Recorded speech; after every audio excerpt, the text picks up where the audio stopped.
Mais probablement, il doit déjà penser à quelque chose.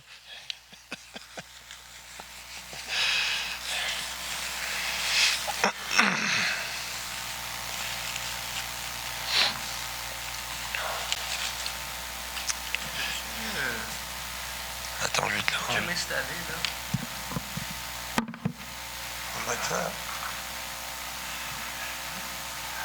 Il y a tellement de microbes, il faut que je me méfie. Ouais. Comment ça marche ton truc? Je sais pas, c'est à toi, ça. Ah ouais. Mais ça, il faut avoir une sainte oreille.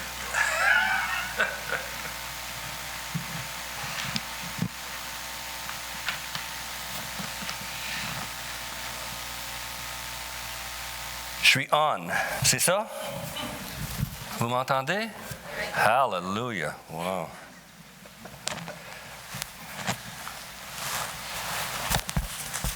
Peut-être que je devrais rester avec juste le micro en avant. Hein? Moi, je ne marche pas, là. Je danse pas, je marche pas, je reste ici. Bonjour. OK. On y va, Émilie? Est-ce que... C'est quel bouton que je peux... Celle-là? There we go. Alors, psaume 33. J'aimerais partager du temps avec vous en étudiant psaume 33. Je vais le lire au complet. C'est pas long. C'est pas le 119, hein? J'étais dans un sermon une fois où le pasteur, le prêcheur, il a prêché le psaume 119, puis il a commencé en le lisant. Puis tu sais, le psaume 119, c'est 8 versets, 22 fois. Alors, 22 groupes de 8 versets qui donnent 176 versets. Puis là, après groupe 2 ou 3, je pensais qu'il allait arrêter puis parler. Ben non, il a lu tout le long. Tout le long. Ça a pris 15 minutes. C'était merveilleux. C'est surprenant, mais vraiment, il a bien lu, mais c'était merveilleux. De juste écouter, puis à un moment donné, de dire, hey, ça c'est bon, là j'ai écrit, c'est quoi le verset, puis pour regarder après, puis c'était spécial. Puis il a dit après, n'aie pas peur, vas-y donc, 15 minutes, c'est correct ça. OK, mais là, c'est pas 15 minutes. Psaume 33, psaume de joie. Juste, réjouissez-vous en l'Éternel. La louange sied aux hommes droits. Célébrez l'Éternel avec la harpe. Célébrez-le sur le luth à 10 cordes. Chantez-lui un cantique nouveau. Faites retentir vos instruments et vos voix, car la parole de l'Éternel est droite, et toutes ses œuvres s'accomplissent avec fidélité. Il aime la justice et la droiture. La bonté de l'Éternel remplit la terre. Les cieux ont été faits par la parole de l'Éternel, et toute leur armée par le souffle de sa bouche. Il amoncelle en un tas les eaux de la mer. Il met dans des réservoirs les abîmes. Que toute la terre craigne l'Éternel, que tous les habitants du monde tremblent devant lui. Car il dit, et la chose arrive. Il ordonne, et elle existe. L'Éternel renverse les desseins des nations. Il anéantit les projets des peuples. Les desseins de l'Éternel subsistent à toujours, et les projets de son cœur de génération en génération. Heureuse la nation dont l'Éternel est le Dieu. Heureux le peuple qu'il choisit pour son héritage. L'Éternel regarde du haut des cieux. Il voit tous les fils de l'homme. Du lieu de sa demeure, il observe tous les habitants de la terre. Lui qui forme leur cœur à tous, qui est attentif à toutes leurs actions. Ce n'est pas une grande armée qui sauve le roi. Ce n'est pas une grande force qui délivre le héros. Le cheval est impuissant pour assurer le salut. Et toute sa vigueur ne donne pas la délivrance. Voici l'œil de l'Éternel est sur ceux qui le craignent, sur ceux qui espèrent en sa bonté, afin d'arracher leur âme à la mort et de les faire vivre au milieu de la famine. Notre âme espère en l'Éternel. Il est notre bouclier. Il est notre secours et notre bouclier.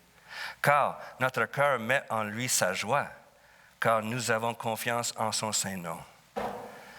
Éternel, moi je vais ajouter un O. Ô Éternel, que ta grâce soit sur nous, comme nous espérons en toi. Seigneur Dieu, merci pour cette bonne parole. Merci pour le temps que tu nous accordes pour étudier ta bonne parole. Aide-nous à bien comprendre ce que tu veux que nous comprenions. Que par ton esprit, nous soyons tous unis en regardant qui tu es, qu'est-ce que tu fais et pourquoi nous t'aimons. Et nous te prions ceci dans le nom de ton Fils, Jésus. Amen. Dans le contexte où nous vivons aujourd'hui, nous avons un besoin d'encouragement. En fait, nous avons un grand besoin d'encouragement. Dans le contexte, pas de sortie, pas de visite entre famille et les amis, ou presque. Nous ici, 25, pas plus. Et ça va continuer jusqu'au mois de janvier. Le premier ministre Legault a dit 11 janvier, puis moi je pense que dans le fond de l'hiver, ça va continuer, à moins qu'on ait un vaccin. Puis même à ça, on n'aura pas tous le vaccin instantanément. Je dois dire que la réunion annuelle dimanche passé sur Zoom, ça m'a fait beaucoup de bien parce que là, j'ai vu des visages que je n'avais pas vus depuis des mois. Ils sont encore en vie. J'ai compté une soixantaine de personnes qui étaient là. Cependant, on vit tous dans des contraintes. Et mon espoir, c'est que ce somme nous aidera à regarder plutôt, pas nos circonstances, mais nous regarder plutôt à Dieu. À regarder à notre merveilleux Dieu et Sauveur. Et de ne pas concentrer nos regards et nos énergies sur nos circonstances actuelles. Parce que franchement, ils seront temporaires. Ils sont temporaires. Mais j'avoue que dans ma naïveté, quand le COVID a sorti au mois de mars, j'ai dit, dans un mois, ça va être fini, puis on va continuer. Là, ça fait combien de mois? Alors moi, je suis le premier qui en a besoin de garder son focus sur le Seigneur et pas nécessairement sur les circonstances qui nous entourent. Puis moi je suis chanceux. On n'est pas chanceux. Je suis béni. Je n'ai pas arrêté de travailler. Je sais, certains ont été obligés d'arrêter de travailler. Je n'ai pas été malade. En fait, je me suis dit, donne-moi le COVID, là, c'est correct. Là. J'ai un bon système immunitaire. Il va me garder. Mais je suis naïf, je sais. Alors, on va discuter qu'est-ce que le psaume 33 nous parle. Puis une petite esquisse de ce psaume. Le début, les premiers 3 versets, c'est un appel à la louange à Dieu. Puis ensuite, il donne le psalmiste, on ne sait pas c'est qui, le psalmiste dit, voici les raisons pourquoi. C'est le Créateur, il est souverain sur l'histoire de sa création. Puis on voit le travail qu'il fait au milieu des difficultés, au milieu des épreuves. Alors la première chose, un appel à la louange avec la voix humaine et les instruments. En parenthèse, Matthieu. Est-ce que Matthieu est là? Tu savais-tu que je prêchais sur psaume 33? T'es sûr? Non. Avez-vous vu les chants qu'on a chantés? Puis on ne s'est pas parlé. En fait, Philippe ne savait pas avant minuit hier soir c'est quoi mon texte. J'ai oublié de te dire, excuse-moi. Mais là, j'écoutais, puis... Plus besoin de sermon, c'est tout là dans les chants qu'on a fait. Non, on va faire le sermon. Alors, c'est un appel à la louange.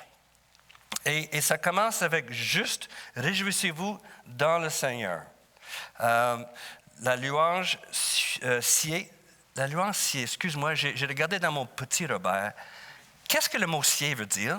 Parce que je ne l'ai pas trouvé. Ça convient. La louange convient aux hommes droits. Ben moi, c'est beau ça, c'est que ça, exactement. Le mot « réjouissez-vous », c'est vraiment le mot « crier », haute voix. Hein? On a chanté le ta-ta-ta-ta-ta. Hey! Ben c'est ça, on crie. Malgré les masques, on crie. On crie. Et ce n'est pas juste des cris, mais c'est des cris de délivrance. C'est les cris de joie. Puis c'est qui? C'est tous les hommes qui sont droits. En fait, les hommes, les enfants, tous ceux qui sont droits, tous ceux qui font partie de la famille de Dieu, criez. Pourquoi? Parce qu'on est justifié par Dieu. Nous sommes libres de la condamnation de notre péché. Nous sommes pardonnés par lui. Nous sommes pardonnés par lui. Alors on crie. C'est la joie. C'est marqué, verset 2, « Célébrer l'Éternel avec la harpe, sur le luth et sur les cordes. » À 10 voix. Les 10 cordes. Mes instruments favoris sont les instruments à cordes. Moi, j'aime tous les guitares, j'aime les violons, j'aime les violoncelles, j'aime le son, les harpes, Les basses. Une bonne basse, c'était un bon son. Des fois, je suis dans un concert. J'étais dans un concert, puis j'étais comme à droite, juste en face de 4 contrebasses. Quel son que ça fait, ça. C'est doux, c'est chaleureux. Tu peux prendre un bain dans un son comme ça, là, les boum. Puis c'est plus grand que celui qui joue l'instrument, tellement que c'est gros. Les cordes, ce sont mes instruments favoris. Mandoline, donne-moi un beau mandoline. C'est-tu beau, ça? Hey. Mais là, il dit, célébrer l'Éternel avec ses instruments. J'étais dans le musée de British à Londres il y a quelques années, puis là, il y avait une harpe qui venait de la ville de Ur. La ville de Ur, c'est la ville d'Abraham. C'était marqué 2400 avant Jésus-Christ. Il y avait des harpes 2000 ans avant.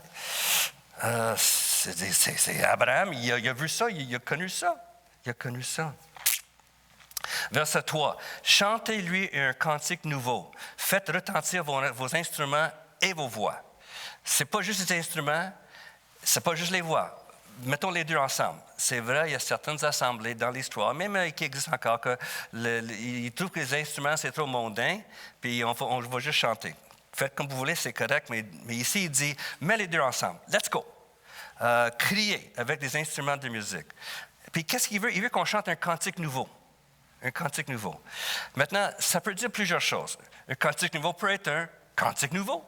Quelque chose qui vient d'être composé, la poésie et la musique. Et en parenthèse, la poésie avec la bonne musique, s'il vous plaît. OK? Je ne veux pas commencer à chialer. Je suis vraiment capable, mais des fois, il y a des belles paroles, mais la musique, c'est comme, c'est quoi cette affaire-là? Non, mets les deux ensemble. Quelque chose qui est bien. Un nouveau cantique à cause de la joie qui remonte dans nos cœurs quand nous découvrons une vérité de Dieu qu'on ne savait pas. Que ce soit dans la prière, que ce soit dans la lecture de sa parole, c'est une surprise. On est joyeux. Il y a un chant qui soulève dans nos cœurs. Ça parle aussi de la fraîcheur, quelque chose qui est fraîche, là, fresh.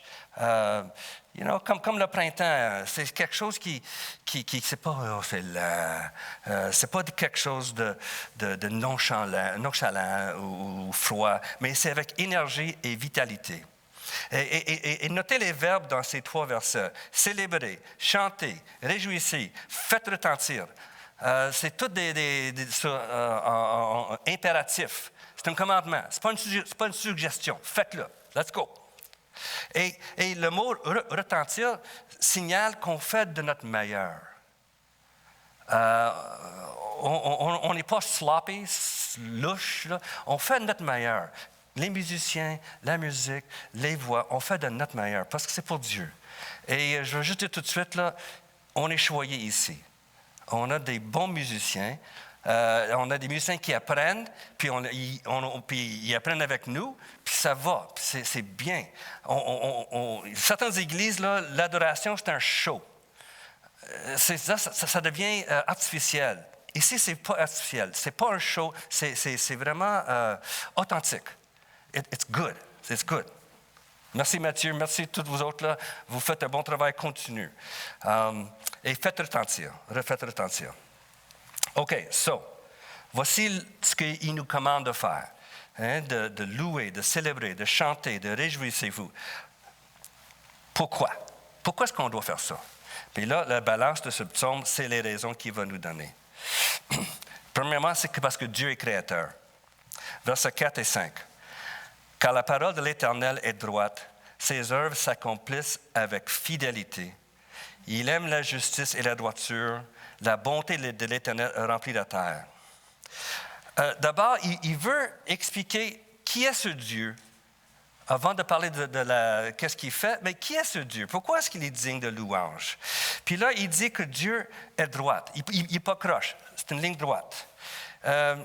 Il montre que Dieu, quand il parle avec sincérité, avec intention. Ses œuvres s'accomplissent. Ce qu'il fait, il va les accomplir. Avec fidélité, il est fidèle de les faire. Il accomplit son travail fidèlement. Tu regardes les mots, là, Dieu est droit, il est fidèle, il aime la justice. Un amour sans défaillance, un amour qui est en action, il aime la justice. Et la droiture. C'est comme si la justice, c'est la sentence qu'il donne. On est juste. La droiture, c'est OK, voici le chemin à faire. On va par là. C'est droit. Il s'est marqué que sa bonté remplit la terre. Des fois, le mot bonté peut être synonyme avec amour.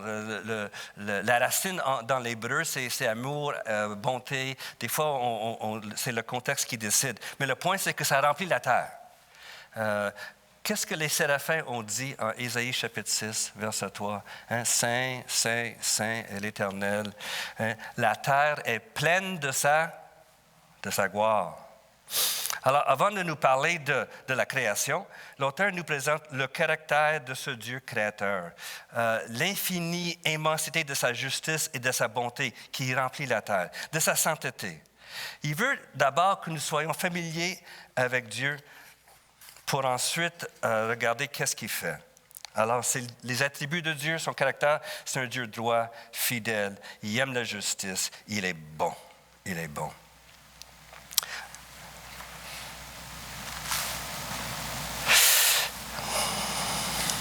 Verset 6. Les cieux ont été faits par la parole de l'Éternel et toute leur armée par le souffle de sa bouche. Les cieux ont été faits par la parole de l'Éternel. C'est qui la parole? On vient d'écouter les sermons de Philippe sur Jean chapitre 1. La parole était là. Toutes choses ont été faites par elle et il n'y a rien qui n'existe qui n'a pas été fait par elle. Colossiens 1,16. Car en Jésus, encore en lui, il parle de Jésus, ont été créées toutes choses. Et il a créé toutes les choses qui sont dans les cieux et sur la terre. Tout a été créé par lui et pour lui. Hébreux 1, 2. Dieu l'a établi. Il parlait de Jésus. Dieu l'a établi, héritier de toutes choses. Et par lui, il a aussi créé l'univers. Jean 1, 3, je viens de le citer. Toutes choses ont été faites par elle. La parole était l'action du plan de Dieu, le Père. Et toute leur armée par le souffle de sa bouche. C'est quoi le souffle de sa bouche? C'est le Saint-Esprit. Il dit, c'est le souffle de Dieu, c'est le Saint-Esprit. Alors, nous voyons que dans ce verset, la Trinité est inclue dans tout ce qui se passe. Genèse 1, au commencement, Dieu créa les cieux et la terre. Selon ce qu'on comprend, quand Dieu a créé la terre, c'est Jésus, Dieu qui les a créés. Mais c'est avec le Père. Puis là, c'est marqué après que l'Esprit de Dieu, il mouvait sur les eaux. L'Esprit était là aussi. Les trois sont là. J'aimerais vous en dire plus, mais premièrement, je ne comprends pas ce qui se passe avec la Trinité. Mais je lis un bon livre là-dessus, puis je vais vous revenir là-dessus plus tard. Parce qu'il y a quelque chose qui se passe là. Les trois sont là, mais qui fait quoi? Qu'est-ce qui se passe dans la création? Je vais revenir là-dessus dans un autre tantôt. Mais on voit que les trois sont impliqués dans verset 6 dans la création. Ils ont été faits par la parole de l'Éternel et toute leur armée par le souffle de sa bouche.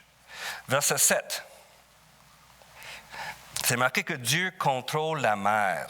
Verset 7. Il amoncelle en un tas les eaux de la mer. Il met dans des réservoirs les abîmes. Les Juifs, quand vous lisez l'Ancien Testament, les Juifs ne sont pas des marins. En fait, ils n'aiment pas l'eau. C'est pas un peuple de bateaux qui s'en allait partout. Ils restent sur la terre. Pour eux, de se noyer dans la mer ou de se noyer, c'est une mort terrible, terrible. Qu'est-ce que Jésus a dit si on faisait une offense aux plus petits? Il dit, c'est le mieux pour cette personne-là qu'on lui jette dans la mer avec une pierre attachée sur son cou. C'était comme le pire des morts qu'on pouvait donner ou décrire à un Juif, de se noyer dans la mer. C'est un scandale. Mais la mer, c'est immense. Puis lui, il le contrôle. J'étais en croisière avec Ginette il y a quelques années. On s'en va vers Porto Rico. Puis le capitaine, à chaque matin, il donne la température, qu'est-ce qu'on va avoir, le niveau des vagues. Puis là, il dit, la profondeur de l'eau, c'est 4000 mètres. OK. Puis là, le lendemain, c'est 4000 ou 5000 mètres. Puis là, j'ai dit, attends une minute, 4000 mètres, c'est 4 kilomètres. 4000 mètres, c'est trop gros comme chiffre, mais 4 kilomètres, je sais c'est quoi 4 kilomètres. Imagine tu embarques dans ton auto, puis il fait 4 kilomètres. Là, tu vas ici comme ça. Mais imagine tu fais ça, avant 4 kilomètres. Puis, en fait, juste avant Puerto Rico, il y a une tranche. C'est la partie la plus profonde dans l'océan Atlantique. J'ai regardé, j'ai fait Google, je l'ai vu. 8380 mètres. 8 kilomètres de l'eau. Descends. 8 kilomètres, fais-le. Hey, c'est de l'eau. Et la capacité de contrôler ça, l'homme n'est pas capable de le faire. Au Pacifique, il y a encore une tranche encore plus profonde, 11 000 mètres. 11 kilomètres. Juste straight down. Hey, il y a de l'eau là. J'étais dans la croisière, puis là, tu regardes 360 degrés, il y a juste de l'eau. On ne voit absolument rien, juste de l'eau. Il y en a-tu beaucoup d'eau? Mais Dieu contrôle tout ça, met ça dans un tas, puis c'est serré là. N'oublie pas sa promesse à Noé. Il dit, je ne vais plus détruire la terre avec de l'eau. Dieu contrôle l'eau. Malgré les vagues, malgré des fois les choses qui arrivent sur le bord de l'eau, avec des ouragans, tout ça, Dieu contrôle tout ça. Il contrôle la mer, même la mer agitée. C'est un Dieu puissant. Que toute la terre craigne l'Éternel, que tous les habitants du monde tremblent devant lui. Un Dieu qui gère la mer, qui est le maître de ce que l'homme ne peut pas maîtriser, est un Dieu digne de nos craintes. Et on ne parle pas ici d'une crainte de révérence, on parle d'une crainte de peur. Peur. Que tout le monde tremble devant ce Dieu qui contrôle même la mer. En fait, qui sommes-nous devant lui? On est petits. Alors Dieu contrôle toutes ces choses-là. Que tous les habitants du monde tremblent devant lui. Il est sans exception, devant un Dieu si grand, si puissant. Pourquoi? Car il dit, la chose arrive. Il ordonne et elle existe. Là, il parle de comment Dieu a créé. Il a créé par sa parole. Il dit, et la chose arrive, il ordonne, elle existe. Avez-vous jamais pensé que vous pouvez avoir cette puissance-là? Moi, je viens de mettre mes pneus d'hiver vendredi. Et imagine si tu n'as pas de pneus d'hiver, mais il t'en faut. Puis là, tu dis, pneus d'hiver, 4 s'il vous plaît. Puis boum, c'est là. Oh, j'ai oublié les jantes, les rims. Donne-moi 4 rims. 18 pouces. Just bang, c'est là. Ça, c'est Dieu, ça. Ça, c'est une petite affaire, là. Mais ça, c'est Dieu. Il pense, il ordonne, ça existe. Maintenant, je reconnais que dans le monde évangélique, il y a un panoplie de croyances. Comment est-ce que Dieu a créé? Moi, personnellement, je crois que Dieu a fait ça instantanément. Parce que la création, c'est un miracle. En fait, c'est un miracle en fait, le mot miracle, c'est un miracle. Mais trouver l'adjectif qui va avec, c'est un miracle massif, incroyable, époustouflant. Les mots ne sont pas assez. De créer quelque chose de rien, c'est juste Dieu qui peut le faire. Et un miracle, et tous les miracles, ne sont pas soumis à la science. Ce n'est pas la science qui va nous aider à déterminer comment est-ce qu'il a fait ça. Il l'a fait, c'est un miracle. Et je prends comme analogie, j'espère que l'analogie est bonne, sinon, Dieu va me pardonner, mais je prends l'analogie de Jésus. Quand Jésus a guéri, est-ce que c'était une guérison à moitié chemin? Est-ce que c'était comme, pas pire? Non, c'était complet, instantané, tout de suite. Le boiteux, là, qui n'a jamais marché, il marche. Il fait plus que marcher, il s'est moqué, il saute, il danse. Il n'a pas été dans le physio pendant des mois pour apprendre comment marcher. C'est instantané. Moi, je crois que la création de Dieu, c'était instantané. Le Genèse 1 nous donne le détail pendant les jours. Je crois que c'était des jours. Lazare, Jean chapitre 11, il est mort. Ça fait 4 jours, il est mort. 4 jours. Jésus dit, ouvre le tombeau. Marthe dit, hey, fais pas ça, il sent, il pue. Fais pas ça. Qu'est-ce que tu fais là? Jésus dit, puis il ressuscite Lazare. Là, Lazare, quand il est ressuscité, comment Hein? Il marche. En fait, il y a un problème de marcher parce qu'il est tout enveloppé par les bandages. Là. Hein? Il n'y a pas d'explication scientifique pour la résurrection de Lazare. Il n'y a pas d'explication scientifique pour le monsieur boiteux ou aveugle qui voit soudainement. Il n'y a pas d'explication. Il n'y a pas d'explication. Alors, mon point, c'est que la science ne peut pas nous aider à expliquer ce qui est déjà un miracle. Il faut l'accepter. Genèse 1:16. Dieu fit les deux grands luminaires, le plus grand luminaire pour présider le jour et le plus petit luminaire pour présider la nuit. Alors, Genèse 1:16. Dieu fit deux grands luminaires, le soleil et ensuite la lune. Là, qui s'ensuit dans le verset, c'est quatre petits mots. Il fit aussi les étoiles. 1, 2, 3, 4, 5. Il fit aussi les étoiles. Juste 5 mots pour dire que ça,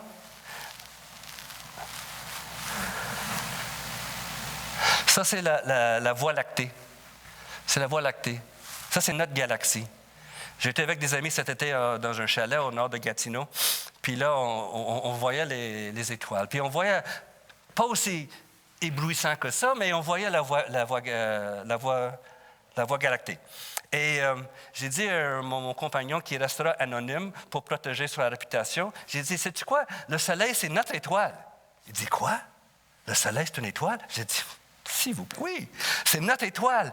Puis c'est une étoile parmi on pense 400 millions d'étoiles dans la Voie lactée. En fait, on n'est pas sûr. J'ai lu qu'on va envoyer une satellite d'ici 1 an ou 2 pour aller compter le nombre d'étoiles dans la Voie lactée. Ça peut être 100 à 400 millions. Moi, je pense que c'est beaucoup. 400 millions d'étoiles. La galaxie le plus proche de nous, c'est Andromède. Plus proche veut pas dire que c'est proche. C'est pas proche du tout, mais c'est le plus proche. On croit qu'il y a 1000 millions d'étoiles. 1 milliard. 1 milliard d'étoiles dans cette galaxie-là. En parenthèse, c'est marqué que Dieu a un nom pour chacune des étoiles. Combien de galaxies? Ça, c'est une photo que j'ai prise. Je pense que quand j'étais abonné à National Geographic, puis le satellite Hubble, qui est un télescope qui circule à la Terre, là, qui circule.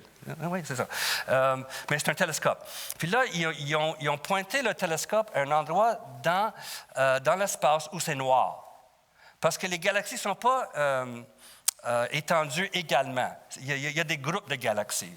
Les clusters, ils appellent ça, des groupes. Il y a le local, il y a sont plus loin. Mais là, ils voient un spot loin, puis c'est noir. Puis là, ils ont ouvert la caméra ou le télescope pendant 3 semaines. Puis là, ce qui était vraiment noir, messieurs, dames, c'est plein de galaxies. Les spots ronds, je pense que ce sont des étoiles individuelles, mais tu vois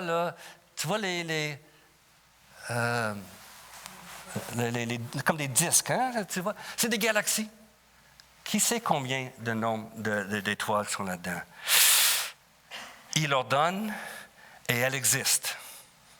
Il leur donne et elle existe. Il a créé par sa parole, et sa parole est l'expression de sa volonté. C'est intentionnel, c'est planifié. Il a voulu que chaque partie de la création existe. Et ceci inclut nous, toi et moi, nous tous. Nous faisons partie de son plan. Nous existons parce qu'il nous a créés. Il a créé avec un but. Il y avait un objectif. Ce n'était pas juste pour faire le fun. Il y avait un but. Et nous en faisons partie de son objectif, de son but. Et cette vérité que Dieu a un plan, et celui qui peut créer tout ce qu'on vient de voir là, peut aussi nous créer. Il nous a créés, il est avec nous. Ça peut nous aider de sortir un peu du désespoir que nous vivons peut-être présentement, au milieu d'une pandémie qui nous semble sera avec nous pour longtemps encore.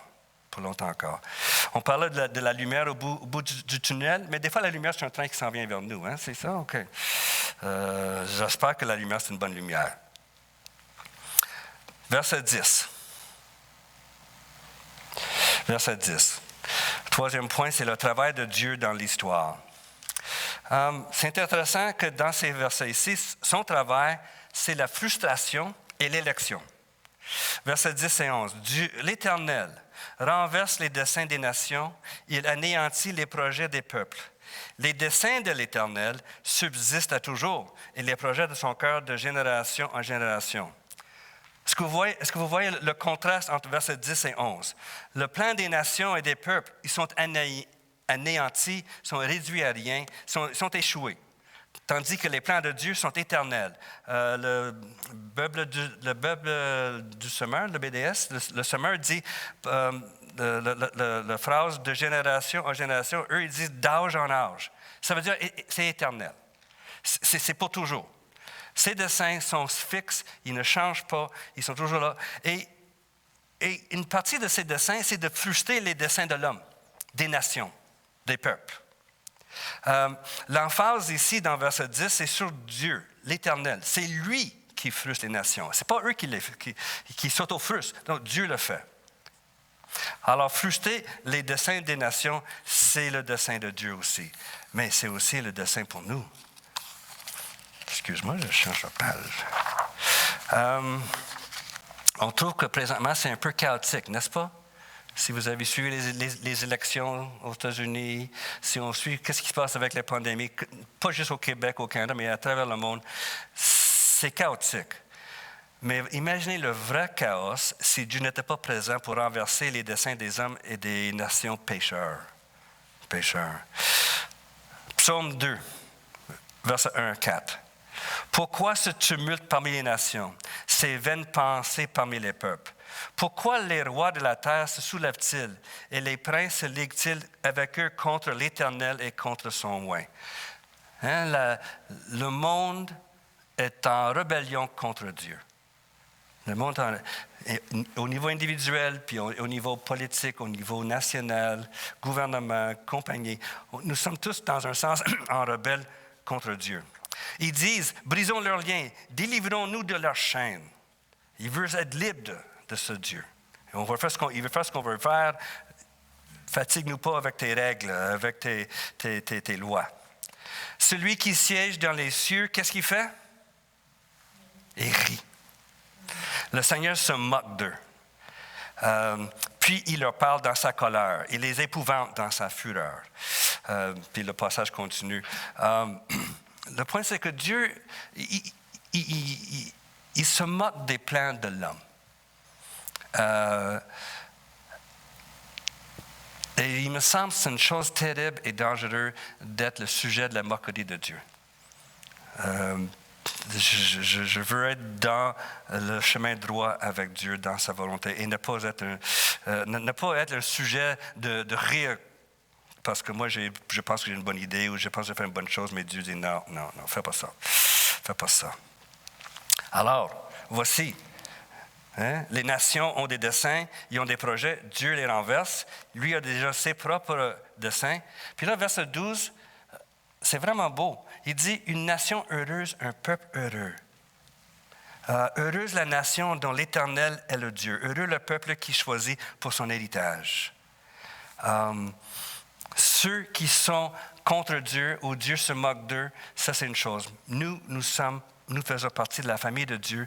Et si nous lisons dans 1 Pierre 2, 9 et 10, la même chose est répétée, mais d'une autre façon. 1 Pierre 2, 9 et 10. Vous, au contraire, vous êtes une race élue, un sacerdoce royal, une nation sainte, un peuple acquis. Heureuse la nation dont l'Éternel est le Dieu. Heureux le peuple qui choisit pour son héritage. Nous sommes acquis par Dieu. Pourquoi? Afin que vous annonciez les vertus de celui qui vous a appelé des ténèbres à son admirable lumière. Verset 10 de 1 Pierre 2. Vous qui autrefois n'étiez pas un peuple et qui maintenant êtes le peuple de Dieu. Vous n'aviez pas obtenu miséricorde et qui maintenant avez obtenu miséricorde. Alors, c'est quoi le plan de Dieu? C'est de choisir un peuple pour lui appartenir. Israël était son peuple. Je crois qu'Israël est toujours son peuple, mais ils sont en rébellion. Alors, Israël, ils ont rejeté Dieu. Dieu dit, c'est pas grave, j'ai un autre peuple qui s'en vient. Et vous pouvez vous joindre avec eux éventuellement. Mais nous sommes un peuple choisi par Dieu.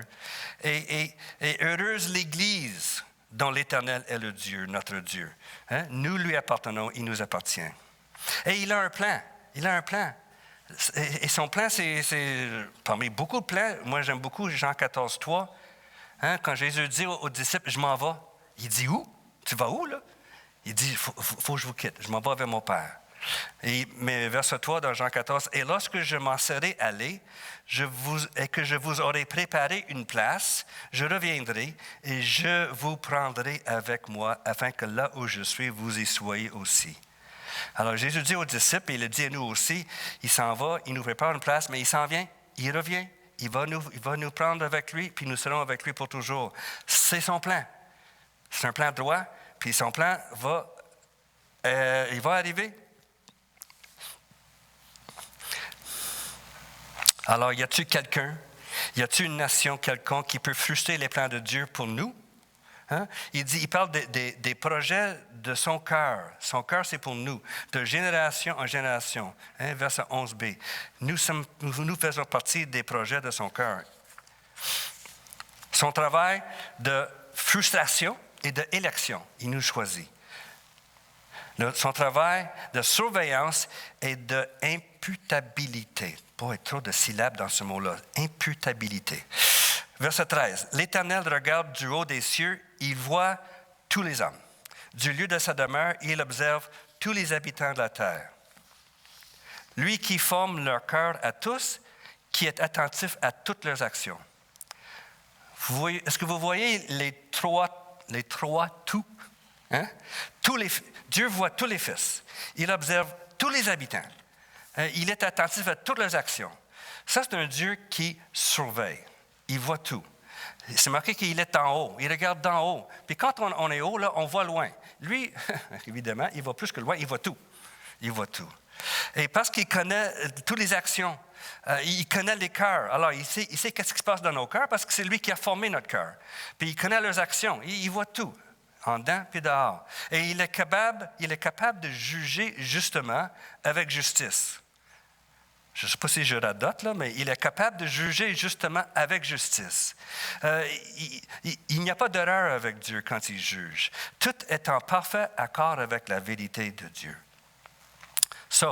Il voit ce qui se passe, il voit ce qui se passe dans nos cœurs, il voit ce qui se passe dans les actions, il voit tout.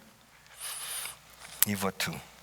Et l'imputabilité veut dire qu'il est attentif à leurs actions pour dire qu'il va venir les juger éventuellement. Il va venir les juger. Le travail de Dieu dans l'histoire. Le travail de Dieu dans les épreuves. Ce n'est pas une grande armée qui sauve le roi. Ce n'est pas une grande force qui délivre le héros. Le cheval est impuissant pour assurer le salut et toute sa vigueur ne donne pas de délivrance. Dans versets 16 et 17, le mot « grande » est là 2 fois. En fait, c'est 3 fois parce que le mot « vigoureux » pour le cheval, c'est la même chose. On parle de quelque chose qui est gros. C'est immense.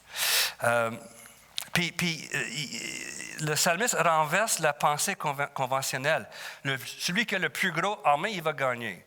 Hein? Celui qui est le plus puissant, le plus fort, il va gagner. Celui qui a les plus chevaux, dans ce temps-là, un cheval, c'est quelque chose de terrifiant quand il s'en vient vers toi avec l'épée.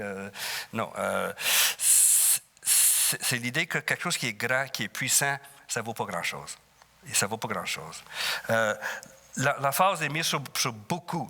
Hein, une armée de beaucoup. La force, beaucoup de force. Le cheval est vigoureux. Il y a beaucoup de puissance dans le cheval. Il ne vaut pas grand-chose avec Dieu. Les armées et les chevaux n'ont pas sauvé Pharaon dans Exode chapitre 15. Il y en avait beaucoup. C'était le plus grand pays du monde, presque l'Égypte. Ils sont tous morts. Ils sont tous morts. Dieu fait des choses qui sont non conventionnelles, comme Gédéon. Ils sont combien de Gédéon? Et ils sont plusieurs milliers. À la fin, ils sont combien? 300. Juste 300. Contre une armée ils disent 100 000. Ça peut être aussi avec d'autres gens, pas juste les soldats, mais 100 000. 300. Ils ont une trompette, ils ont une cruche avec une flamme, puis une épée. Puis là, avec ce qu'ils ont fait, juste 300, ils ont terrifié l'armée qui était là en bas de la vallée. Mais Dieu a voulu faire ça pour montrer que c'est lui qui est en charge. C'est lui qui fait le travail. C'est lui qui est puissant, pas les autres. pour les autres. Mais Dieu nous voit. Ça, là, ça ne fonctionne pas. Il se peut qu'il y ait une armée contre nous. C'est pas grave. Dieu les voit et Dieu nous voit. Voici l'œil de Dieu est sur ceux qui le craignent, sur ceux qui espèrent en sa bonté. L'œil de l'Éternel, son œil est sur nous, mais il est sur ceux qui le craignent. Là, ici, je pense que le contexte ne parle pas d'une crainte de peur, de trembler, mais une crainte de révérence. En fait, j'aime le Sommeur qui dit « Mais l'Éternel prend soin de ceux qui le révèrent, comptant sur son amour. » Vous voyez que le mot « bonté » et « amour » sont synonymes. Sa bonté est quelque chose qui est actif et sans défaillance. Il agit en notre faveur. Ceux qui le craignent, ceux qui l'ont comme leur Dieu, Le résultat, qu'est-ce qu'il fait avec ça? Il nous sauve, il nous veille, il nous garde en sécurité. Verset 19, afin d'arracher leur âme de la mort et de les faire vivre au milieu de la famine. Ça ne veut pas dire qu'il enlève la famine, ça veut dire qu'il nous garde en vie dans la famine. Et il nous arrache de la mort. Il y a un verset dans 2 Chroniques 16, 9 qui dit une chose semblable. C'est un peu caché, 2 Chroniques. Qui lit 2 Chroniques? Hein? Mais là, un beau verset. C'est le prophète qui parle au roi. Le roi a pris des décisions, le roi Asa, A-S-A. Il a pris des décisions sans consulter Dieu, sans consulter le prophète. Il a fait ça comme il voulait. Puis là, le prophète dit, Dieu n'est pas content avec toi, puis il va vous donner du trouble. Il dit, parce que l'Éternel parcourt toute la terre du regard pour soutenir ceux dont le cœur est tourné vers lui sans partage. Le roi, son cœur était partagé entre le Seigneur et ses propres plans.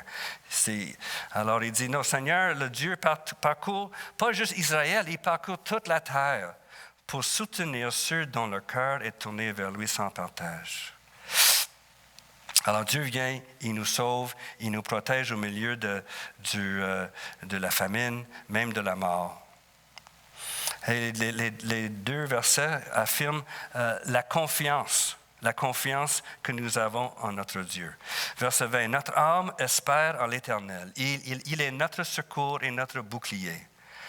Car notre cœur met en lui sa joie, car nous avons confiance en son saint nom. C'est une espérance sûre.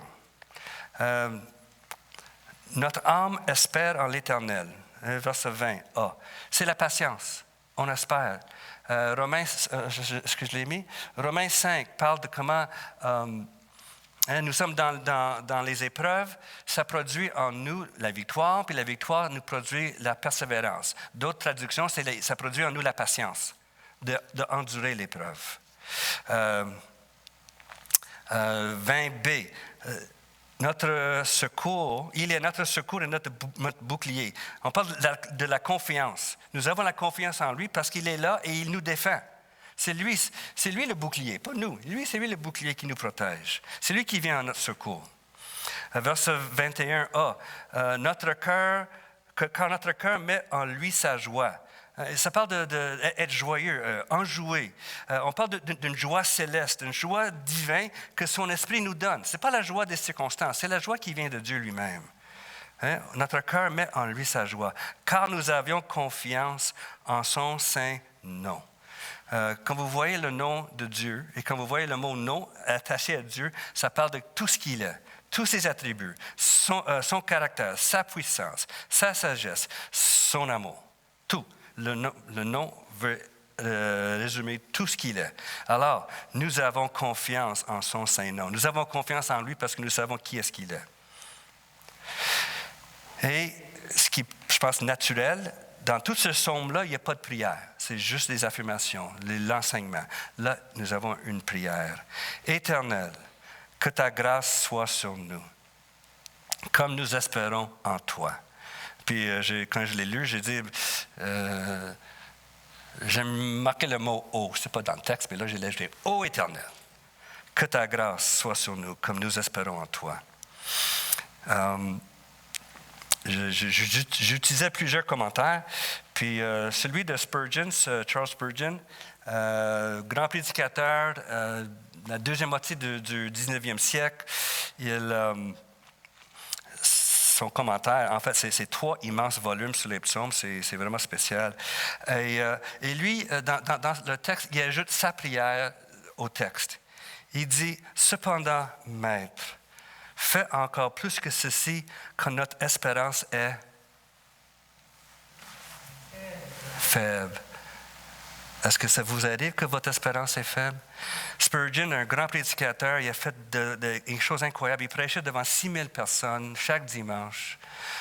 C'était un génie. Il préparait son sermon le samedi soir. Et on peut les lire, c'est incroyable. C'est un génie. Puis il avait un séminaire, il y avait des écoles, mais il souffrait beaucoup de la dépression. Il était dépressif.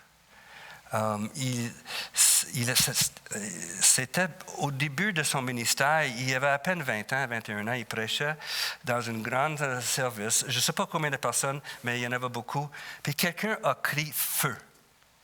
Puis là, il y avait une avalanche de personnes qui voulaient s'en aller. Parce que là, dans ce temps-là, il n'y avait pas d'alarme, il n'y avait pas d'eau. Feu, c'était le panique. Si je m'appelle bien, 7 personnes sont mortes. Et ça lui a piqué dans une dépression. Puis il était toujours comme ça le restant de ses jours. Il est mort avant l'âge de 60 ans. Il a accompli beaucoup de choses. Mais je vois quand je lis ce prière-là, on voit aussi que notre espérance est faible. Cependant, Maître, fais encore plus que ceci quand notre espérance est faible. Et c'est vrai, notre espérance y faiblit. Il faiblit. Et bénis-nous bien au-delà de ce que nous demandons ou même ce que nous pensons. Seigneur, on a besoin de toi. Mon espérance, ma foi, est faible. Alors, fais même par-dessus plus que je peux demander ou penser. Qui, pour moi, c'est un reflet du passage de Éphésiens 3, 20 et 21. Or, à celui qui peut faire par la puissance qui agit en nous infiniment au-delà de tout ce que nous demandons ou pensons. À lui soit la gloire dans l'Église et en Jésus-Christ, dans toutes les générations, au siècle des siècles. Forever. Amen. Alors, j'espère que ceci a été un encouragement pour vous. Ça m'a encouragé parce que j'en ai besoin. J'ai eu un petit encouragement cette semaine.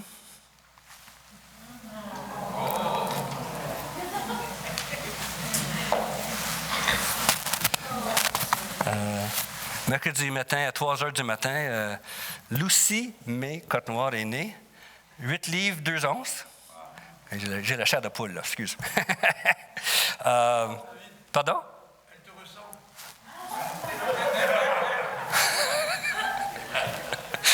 Et oui, c'est vrai, j'ai presque autant de cheveux. Hein? Oui, OK. J'ai dit à mon fils, pourquoi avez-vous choisi le nom de Lucie? Lucie. Hein? Ça fonctionne dans les 2 langues, premièrement, c'est bien. Il dit, parce que pendant que Caitlin était enceinte, nous avons lu ensemble les 3 premiers livres des Chroniques de Narnia, hein, de C.S. Lewis, hein, les 3 premiers. Puis l'une des héros, c'est Lucie. Lucie, c'est la plus jeune des 4 enfants, qui sont des héros dans l'histoire, mais c'est elle qui voit le lion. Qui représente Jésus. Elle le voit même quand les autres ne le voient pas. Puis elle est vraiment attachée à lui.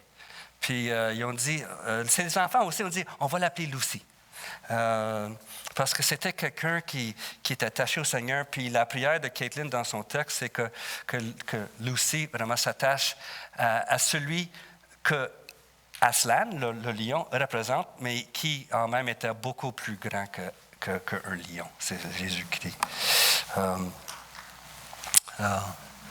Alors ça, c'est la journée même. Le bébé est né en 3 heures du matin, puis à 6h30 le soir, ils étaient rendus à la maison. Moi, j'étais le gardien des 3 enfants. Alors, petit bébé. Wow. Oh, ça, c'est moi, ça, oui. Alors, c'est petit enfant numéro 8. Je pense que c'est tout. Mais ce n'est pas de mes affaires. So. On ne sait jamais. Mais vous voyez là une autre création de Dieu. Hein? Il a ordonné que Lucie existe. qu'elle soit née dans cette famille-là. Et notre prière, c'est que pour mes enfants, mes petits-enfants, pour vos enfants, tout, là, qu'une journée, nous serons tous rassemblés ensemble devant le Seigneur. N'est-ce pas? C'est pas notre prière. Dieu fait des choses. Il fait des bonnes choses, des belles choses. Prions ensemble. Seigneur Dieu, devant la réalité de qui tu es et de qu'est-ce que tu fais, il nous manque les paroles. Seigneur, je te bénis pour le fait que tu es le Créateur. Et non seulement est-ce que tu as tout créé, mais tu es actif dans ta création. En fait, nous disons que tu soutiennes ta création. Si tu n'étais pas là, la création que tu as faite ne cessera d'exister. Mais non, tu es là, tu es présent. Et dans ton plan, tu nous as choisis, tu nous as placés ici dans cette Église, tu nous as donné les bienfaits qui nous viennent par le salut en ton Fils, par l'action de ton Esprit dans nos vies. Merci Seigneur. Merci, merci, merci. Merci pour ce beau bébé. Merci pour le fait que tu nous connais. Tu nous connais nos cœurs, tu connais nos actions. Qu'ils soient tous vraiment bien devant toi. Que nous soyons vraiment au centre de ta volonté et que nous puissions agir selon ce que tu veux. Et nous savons que si cela arrive, c'est parce que c'est toi qui le fais. Alors tu recevras toute la gloire. Et c'est le bon nom de ton Fils que nous te prions ces choses. Amen.